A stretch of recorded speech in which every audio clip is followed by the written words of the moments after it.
সারাদিনে আর কোনো আমল করতে পারি আর না পারি, এই আমলটা সজ্ঞানে বিশেষ কোনো বিপদ আপদ মুসিবত না হলে আমি আলহামদুলিল্লাহ এই আমলটা কখনো ছাড়ি না, প্রতিদিন করি আলহামদুলিল্লাহ। আজকেও শুরুতেও এই আমলটা আমি করে নিয়েছি। এই আমলটা আমরা অনেকে জীবনে আজকে প্রথম শুনেছি। আল্লাহ নবী সাল্লাল্লাহু আলাইহি সাল্লাম যে বলেছেন, সকালে পড়লে সারাদিন, সন্ধ্যা পড়লে সারা রাত, রাতে শোয়ার সময় পড়লে, বিশেষ করে রাতে মানুষ ঘুমন্ত অবস্থায় নানা রকমের ক্ষয়ক্ষতির আশঙ্কা থাকে, এই সব ধরনের ক্ষয়ক্ষতি থেকে আল্লাহর নিরাপত্তা এসে চলে আসে। আল্লাহ তার হেফাজতের জিম্মাদারি নিয়ে নেন, দায়িত্বশীল হয়ে যান, সবকিছু থেকে যথেষ্ট, সবকিছু থেকে আল্লাহ তাআলা তাকে নিরাপদ করে দেন।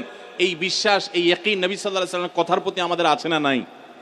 তাহলে এই সূরাগুলো আমরা আজ থেকে আমল করব তো ইনশাআল্লাহ। কোরআনে কারীমের এই শেষের 3টা সূরা এমন 3টা সূরা যে আমাদের প্রিয় নবী সাল্লাল্লাহু আলাইহি সাল্লাম সারা দিনে সবচাইতে বেশি সংখ্যক বার যেই সূরাগুলোকে ওয়াজিফা হিসাবে, আমল হিসাবে পড়ার নির্দেশ দিয়েছেন কোরআনে কারীমের, সেই সূরাগুলো হলো এই 3টা সূরা। এই 3টা সূরা দিনে এবং রাতে যত বেশি সংখ্যক বার পাঠ করতে হয়, অন্য কোন সূরা, এমনকি অন্য কোন দোয়া এত বেশি সংখ্যক বার পাঠের নির্দেশ কোরআনে অথবা হাদিসে কোথাও দেওয়া হয় নাই। তাহলে এই 3টা সূরার মর্যাদা, এর কি মর্তবা, এর কি বৈশিষ্ট্য, এর কি মাহাত্ম্য আছে সেটা বুঝবার জন্য আর কিছুর প্রয়োজন নাই। এই একটি কথা যথেষ্ট যে দিন এবং রাত 24 ঘন্টার ভেতরে কোরআনে কারীমের এই শেষ 3টা সূরা, সূরা ইখলাস, সূরা ফালাক, সূরা নাস, এগুলোকে যত বেশি সংখ্যক বার নবী সাল্লাল্লাহু আলাইহি সাল্লাম পড়ার নির্দেশ দিয়েছেন, তিনি নিজে পাঠ করতেন, এত বেশি সংখ্যক বার অন্য আর কোনো দোয়া, আর কোনো সূরা, আর কোনো আয়াত, আর কোনো কিছু পাঠ করার নির্দেশ আমাদেরকে কোরআন হাদিস দেয় নাই।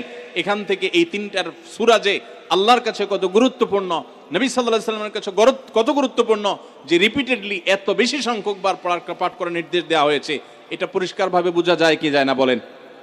সম্মানিত ভাইরা আমার, সূরা ইখলাস, সূরা ফালাক, সূরা নাস, এই 3 সূরা দিন এবং রাত সব মিলিয়ে আমাদের প্রিয় নবী সাল্লাল্লাহু আলাইহি ওয়াসাল্লাম